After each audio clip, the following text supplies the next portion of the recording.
bringing you the hottest, the latest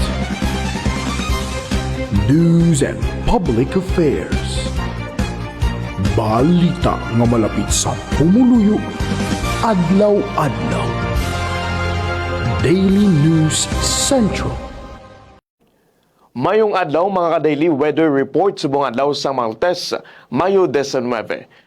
Nagapadayon ang epekto sa Intertropical Convergence Zone o kung ITCZ sa Southern Mindanao nga mahimo magdala sang magalumon nga kalangitan kag lapta-lapta nga pag-ulan kag pagpangilat sa Zamboanga Peninsula, Barm, Socsargen, Davao Oriental kag Davao Occidental.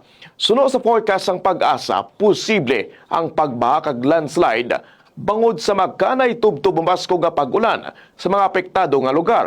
Samtang ang Visayas kag iban nga bahin sang Mindanao maka-eksperyensya sang partly cloudy tubtub cloudy skies nga may isolated rain showers o kung thunderstorms bangod sang easterlies. Samtang ang Metro Manila kag iban nga bahin sang Luzon may mo man maka-eksperyensya sang panalagsaon nga ulan bangod sa localized thunderstorms. Amoy na ang aton weather report.